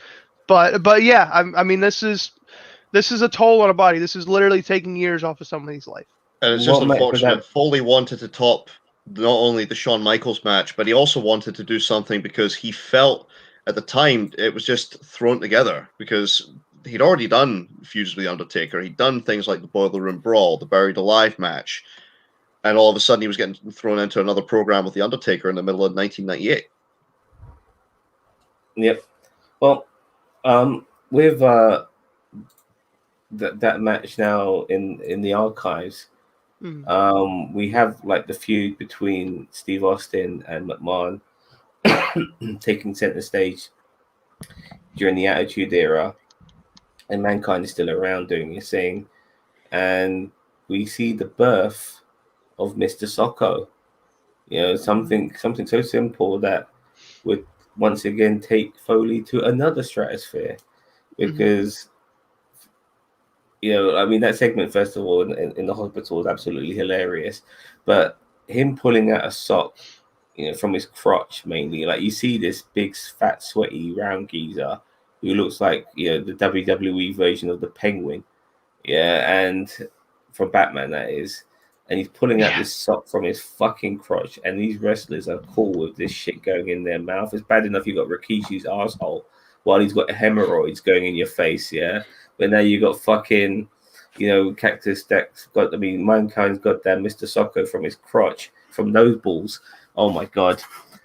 Nevertheless, this craziness, Mr. Socko opened up more doors for him. He got jobs in advertising. You see him as Mankind, you know, selling pasta and shit like that. It was almost I'm sorry to interrupt, but it was almost a similar connection as Randy Savage to like Slim Jim. You know, it really was that kind of diamond of the crown, if you could say. Yeah, for sure. And then things like, his he also, with his advertising jobs, it helped him, endorse his book. Did he have a nice day catchphrase started coming from this moment? Is that correct? No, he done have a nice day long before that. Okay, my bad. I apologize. But what it also kind of did, and this is the funny thing because I've never thought this, never, ever, ever thought this. But apparently, like a lot of people think wrestlers are dumb fucks. And because you got this wrestler now writing a top, best-selling book, apparently wrestlers are not dumb fucks anymore. I never thought wrestlers were dumb fucks ever. I mean, there's so many different types of talents you need to have to be a fucking pro wrestler, and for people to just assume they're mindless fucking beefheads, is an insult to the craft of being a wrestler, because there's psychology, there's so much shit that goes with this craft, and it's a shame that people outside of the business or who are not fans think of wrestlers like that. And I'm glad Mick Foley changed the dynamics of that. So, Mr. Socko, what did you guys think of that? I'll start with you, Shredder. It was an interesting gimmick. I do remember that segment in the hospital where he brought out not just Mr. Socko, but he brought in a clown to do balloons for Vince McMahon as female entertainment. If you get the chance, go back and watch it. The segment with the birth of Mr. Socko. Oh, yeah. And the fact that Vince McMahon himself pretty much sealed the fate of it, because, at the very end, him showing the utter disdain and just saying, Mr. Socko. And and it worked perfectly for Mick because, again, what's his finisher? The Mandible Claw. Yeah. And, all he has to do is replace that little leather thing he has over his two fingers with Mr. Socko. And hey presto. Yeah. Over like gangbusters. And years later, Santino Marella would copy it. The Cobra. Yeah. Just to when we're talking about this segment, if you guys like that segment, once again in this episode that I'm talking about on this series where they do the memorabilia, just a spoiler alert, I'll give a little bit of the pause of the video, but they literally do a reenaction of the scene. Like one of the conditions for the episode was for Mick Foley to do this. He's like, I'll be happy to do it. I'll be happy to do all this, but you think you can get me like a recreation of the scene with Mr. Socko with your dad? And she's like, you're really killing me here, but I'll see what I can do. And they eventually do that. So he has the whole get up and he does the Mr. Socko in Mr. McMahon's office with Mr. McMahon in there trying to do work or whatever. Because one of the treasures Mick is looking for is a genuine Mr. Socko. Correct. Yes. He's looking for he wasn't looking for, but the one they found was actually a more rare Mr. Socko, because it was a Mr. Socko that was only found on TV tapings, and it was a Mr. Socko that Mick Foley himself didn't even have an edition of. Interesting. You could just get Mr. Socko like that, though, can't you? Yeah, but they did special ones that a WWE producer used to make for TV. Yeah, you could tell they had a different look than to what them. Mick's for. Yep. Bossman, what do you think of Mr. Socko? It's the thing that made it connect. It wasn't the whole falling down whatever he did or whatever. It was the fact that he came up with this weird sock puppet. Sorry, and it made him connect with the audience again. Like this was when I've always been a WCW guy over a WWE guy. The sock puppet was just like his connection to wider society. Mm-hmm. Yep. So he's now had this ascension. The guy is just box office gold, and he gets the gold on Raw. One of the few occasions where we see the title change, the big one that is on the television show.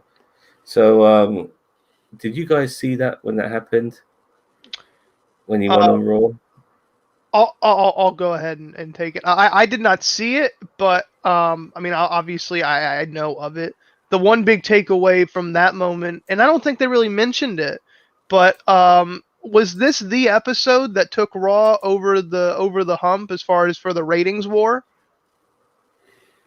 It's credited as one of them.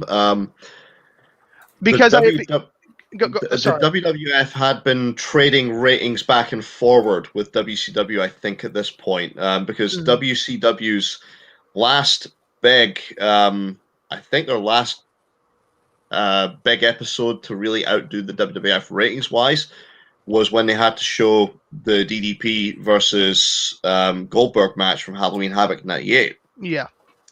Now, this happened in January of 1999. It was pre-taped in December, but it aired in January 1999. So I think the WWF at this point had been winning the ratings war. But if you recall, this was WCW had been building up and building up and building up for Kevin Nash versus Hulk Hogan. And also, what's Goldberg going to do? Because Goldberg had been screwed out of the title. And yeah, they had been building up. And then as well, just, the genius of Eric Bischoff, WCW was live at the time and Raw was taped at the time. And unfortunately, Shivani got into this because of Bischoff, but Bischoff would tell the commentators, hey, spoil the results of Raw so people already know what's happening so they won't change the channel. We understand that Mick Foley, who used to wrestle here as Cactus Jack, is going to win their world title. Huh, boy, that's going to put a lot of butts in seats. And I forget the exact number, but hundreds of thousands of people immediately changed the channel to watch Mick Foley win the WWF Championship. Obviously it's great in hindsight. I mean, not great, but it's easy in hindsight to see, the shot in the foot. But it's pretty amazing to see it in retrospect. But I mean, Mick Foley got fans coming to WWF events afterwards, holding signs saying, "Mick Foley put my butt in this seat." Yeah, but I think that the problem is that, like, at that time, Eric Bischoff has said that, he was so far up his own derriere that he couldn't see the light for the trees, and he said that, in hindsight, he wouldn't have done that. Which is, Yeah, but fair enough. I mean, me personally, I think it's a great thing that they put the set on people like Mick Foley, because the thing is that now they'll put it on any guy who's 6'7" and jacked. So like a Braun Strowman, who, as of today, has been let go. So that should show you their quality of talent who runs the title now. Not to defend them, but that's kind of been wrestling for, a very long time. Just give it to a big guy and let him dominate people. That's been the trope for, good God, as old as time. Well, not so much wrestling, but certainly with WWE, because that's Vince McMahon's philosophy. Okay. It's a big man territory. Fair WCW enough. was more willing to put it on people like Ric Flair or like a Ricky Steamboat. For me, fair enough. WWE's the only time I thought WWE gave the belt to people who really deserved it for who they are and not for what they look like were Mick Foley, Daniel Bryan, and Rey Mysterio. Bret Hart, but Bret Hart, I put him in the same bracket as Shawn Michaels. He's not like small guy, but he's not big guy either. No, he's not the size of a Hogan or a Warrior. But I mean, and in fairness, that's what the WWF needed at the time. No, but he's more in that same Macho Man bracket as well. Like, they're just so fucking good that because they're not super tall, but there's just enough about them that they can get beyond that with all three of those guys. Whilst people like Daniel Bryan, Rey Mysterio, they'll mock for being short. Foley, look at him, and he looks, So, to see these three individuals have the belt, it's great, and it goes to show a little bit with fan power too. I do feel maybe Rey Mysterio's one was a little bit of to do with Eddie Guerrero, but I've always been a massive Rey Mysterio fan. I still love the guy to this day because whenever I watch his matches, they're always enjoyable. I don't really recall seeing shit matches with that guy. Anyway, let's move on. So he has his ascension now. Now The Rock, we saw nothing, and I absolutely mean nothing of the Rock and Sock connection in this documentary, which is kind of surprising. Or their feud. Or their feud. But They I don't think they mentioned the Royal Rumble match, and Yeah, they mentioned the reaction of his kids in Beyond the Mat. But I'm going to that's get pretty to much that it. in a sec. Okay, go ahead and cover it. And then we'll talk about it. I'm going to get to that in a sec, but I think the reason why they didn't talk about Rock and Sock Connection and the feud, but I'm more Rock and Sock Connection, is simply because they didn't get the Rock on this episode. And so if Rock's not going to be able to talk about it, then they don't want to fucking talk about it. So that's why I thought they've kind of brushed over it very quickly. We then get to the moment with the Rock where Rock whacks his head several times with while his hat is Nine, right? hands. 9. I Something can't like that, yeah. remember. It's, It was I just- think it's like something like 11 times or 13 it's times. not just that. It's not just that, but you know, I really thought Rock was getting carried away when he was Yeah. doing it. You know, like he was going, wait, I mean, Rock himself is a humongously powerful man, and he's fucking whacking this guy's skull. What Yeah, I will full say on. is what I will say is I don't blame him for that. I don't think it was maliciously. I think that's just at the time what you did. You got caught up in the moment. And I mean, let's not put Foley at fault. Obviously, Foley was volunteered for this, and I know. I wanted just to be thought maybe acceptable. Rock. No, I I think Rock understand. should have Yeah, hit him in the back a few Although- times. You know what I mean? I get that.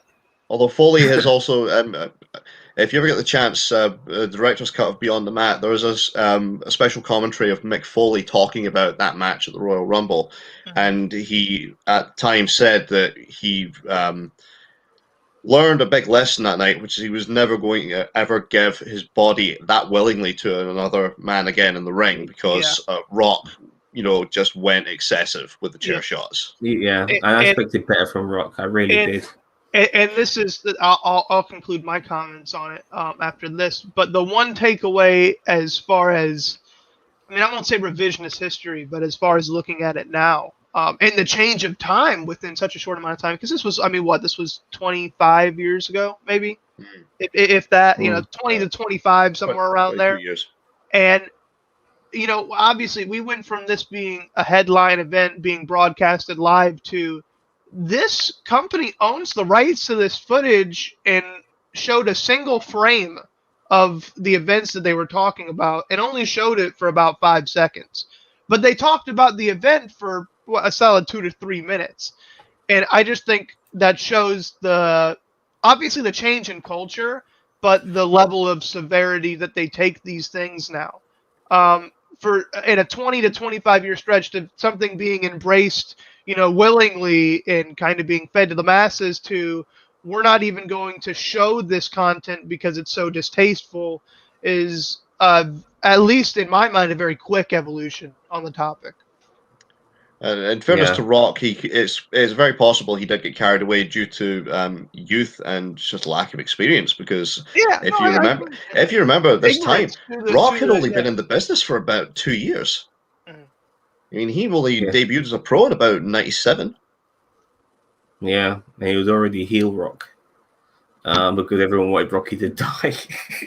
Die, Rocky, die. Die, Rocky, die. But Bossman, 96 he debuted, sorry. Yeah, it was 96. That moment where Rock used Mick Foley's head as a piñata. What do you remember about that? Oh, I remember watching that live because everyone says like, "What's the match you remember?" That WrestleMania was not WrestleMania. Sorry, that Royal Rumble was memorable for a lot of different things.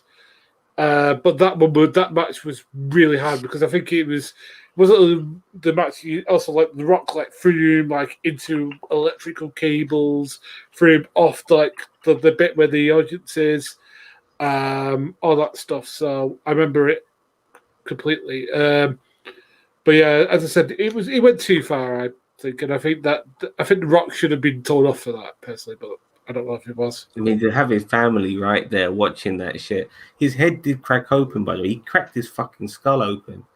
And like I said, me and you whacking his head would have been bad enough. The Rock, he's probably got R4 strengths and combined, and then some. Oh God, I can't imagine the toll it must have taken. I'm surprised, he didn't become mentally handicapped over that, brain damage and all of that shit. Well, we get to this point later on where he talks about the impact test. Yeah. So let me see where I am with my notes. So Foley's now at a stage in his life now where it's just where he's thinking about maybe retiring, and he does have a retirement match. I think he's his Cactus Jack versus Triple H in a Hell in a Cell, and that's where we have the infamous time where he falls through the cell and he dents the ring with his body. Even if that was a work, it's still dangerous. No, it wasn't work. It was 100% a work. The ring was rigged. 100% the ring was rigged. Oh, yeah, it was gimmicked. That's why it was safer, because the ring broke. I mean, obvious, yeah. Because this time it was planned for him to go through the cage. Yeah. They wouldn't have let him do it unless it was planned. Nevertheless, it was still very dangerous. Oh, not taking away from 100%. That at all. And he lost that particular match. Foley then used his fame to spotlight issues like sexual assault, and he did Samaritan work as well, which is one of the reasons why everyone fucking loves Mick Foley. And he did do a comeback. He had a handful of matches. He fought Orton. He fought Edge. He had a tag match with The Rock. He had a feud with Ric Flair. And he also had a 3-year stint in TNA, which wasn't covered at all. No, they talked about it. They did not cover they talked it about at all. How he was. They talked about how he said that it was not. He shouldn't have done it. He regrets it, and that it wasn't a good part of his life, and that it was the first time in his life that he had actually been not regretting but dreading going to the ring. He wasn't looking forward going to the ring. He was anticipating. He was getting ready for the feuds to be over and these matches to be over. Maybe A&E couldn't get any footage or anything like that. I don't know, but they kept the fucking TNA. Honestly, watching it the second time, it made me realize how brief. Yeah. They kept talking about TNA. They wanted. Okay, we're going to talk about it now, and it's done. One thing I'll say before we move on about his charity work is that just the type of person Mick Foley is. There was one scene in the documentary where I think he was doing a stand-up event, he was doing like a meet and greet, and he's doing his meet and greet, and this couple come up and they're like, "You're an ordained minister, right?" And he's like, "Yes, technically I am." He's like, "Would you marry us?" And he's like, "Are you getting married in Florida?" And she's like, we're getting married, we're getting married. Blah, blah. He's like, "Sure, I'd love to do that for you, And you can tell that, obviously that wasn't what Mick Foley wanted to do that day, and that wasn't what he was planning on, but he knows how much he means to these people, and he enjoys the reaction that he gets out of these people so much that yes, he will literally go and ordain some random stranger's wedding, because that's how much he cares about, one, his fans, and two, I mean, maybe not the legacy of his character, but just the industry in general, just the people in it. Foley has done a lot more than just the charity work for Rain and talking people out of committing suicide. I mean, he did things for a charity called Operation Smile. Mm-hmm. He did the Make-A-Wish visits. He would actually go and visit Make-A-Wish kids. And he, sit and watch Raw or SmackDown with them. Bring a pizza, sit and watch Raw and SmackDown with them. Yeah. And there was so much other charity work that he did that wasn't covered, which is a shame. But they probably didn't have the time to go into every single thing he's ever done. But Mick Foley is just such a good human being. He will take the time to do all of this. To sit and talk to people who are at the end of the rope and wanting to kill themselves. Mm-hmm. He will sit there and talk to them for hours and hours to try and convince them otherwise. He will get involved with things like rape charities. He will get involved with things that are designed to help kids who have been mutilated in war zones. Mm-hmm. Yeah, that was one part of the documentary that I'm glad they emphasized on. I didn't know that he did that. I don't know how you phrase it. I'm going to phrase it as mental health counseling. I didn't know that he did that. I had no idea, and that's very honorable and admirable to me. I mean, he was saying there was some anecdotes where his wife would go to bed and he'd start talking to a person. She'd wake up 8 hours later and he's talking to the same person. I mean, for somebody with with a lifestyle like that and with the type of person he wasn't a wrestler that was clamoring for money. No. I mean, this isn't something that he was doing, you know, for he himself did or as admit, a job. He was doing it because he's genuinely a good person and he saw worth in doing it. he did admit that at the end of his career, like even though he had already retired and he went to TNA, he did admit that was simply a cash grab. Yeah. Oh yeah. Things like the match I- with Carlito as well. I mean, that was a cash grab. He's done cash grabs not just in TNA but WWE too. Yes. But I was going to say, like, I mean, the thing that really got me was not just that stuff, but when he started talking about how one of his sons has autism and that, you know, really started himself working in that. And I thought, you know, it's Was that the kid really. who was playing basketball with, Boss Man? I think he might be the guy. autistic I think he might be the kid who's playing the guitar. The kid who was Okay. playing basketball with his son. Yeah, that Yeah, I was know, Mickey. but which one was the autistic one? Was it The one Mickey? who's playing the guitar. Oh, It was Mickey. The guitar. Okay. Yeah, well, he's still And, very talented. Yeah, and it's just like it's just a shame because I don't like talking to like, oh, he was doing this, that, and the other, and we realized it was autistic. You know, it's thinking that we have to do this, that, and the other. It's just like, you know what? He is just like, and the fact that he dresses up like Santa Claus and stuff like that with the beard and everything is just like, God. It's just like, you know, and apparently, like, you know, when Edge was saying that, you know, he'd go to his kids and like, you know, he did catch him grow out, so they still believe in Santa Claus. It's just like, God. I mean, I don't know how far away Edge lives from. They both live in Florida. All right, but I mean, that should show you what sort of human Oh, being yeah. he is. He's one of the few people that I think that very few people in the wrestling business have bad things to say about. Maybe Ric Flair still has bad feelings towards him, but I think very few people. Apart from that, Ric Flair's feeling towards him is professional, not personal. And they've patched things up. Yeah. I mean, they I had would they had also that. like to say I feel that there are a few people in the wrestling industry that Ric Flair hasn't had bad things to say about. Yeah, but Flair and Foley have patched things up very publicly as well. And they had that. It's one of the only things that Mick Foley says he's proud of in TNA is his match with Ric Flair.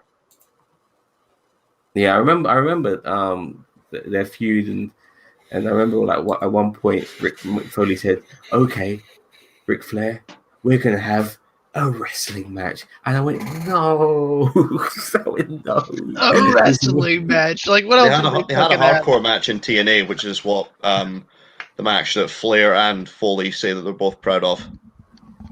Yeah, I mean, I've seen Ric Flair in many hardcore matches. You don't have blonde hair like that and not cavity stained with blood now and again. But okay, so Bossman, you've led us on to the end of this episode where we find out he has an autistic son, and he's also playing Santa Claus.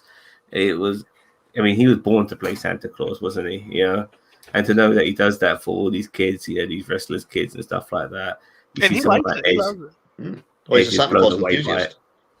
Yeah, and by the way, he meant the stand-up comedy was something he's done as well, and I like to say that I've had the very honor of watching him do stand-up comedy. Ginger Greek and I, Same here. a few years ago, were in Piccadilly Circus, and he had a performance there, and it was such a great night because they had warm-up acts as well, and they were stand-up comedians who are wrestling fans. Yes. And so there were so many great jokes that were, I can't remember a single joke, I apologize, but there were so many great jokes that were wrestling related, and it just had us in stitches because we could understand the humor, the innuendo and all of that, when it comes to that. Mick Foley himself, not the funniest guy, but his stories were fascinating. He's absolutely huge, by the way. He's a lot taller than you realize. I mean, he's obviously a lot wider now as well. He looks like Santa Claus pretty much physically.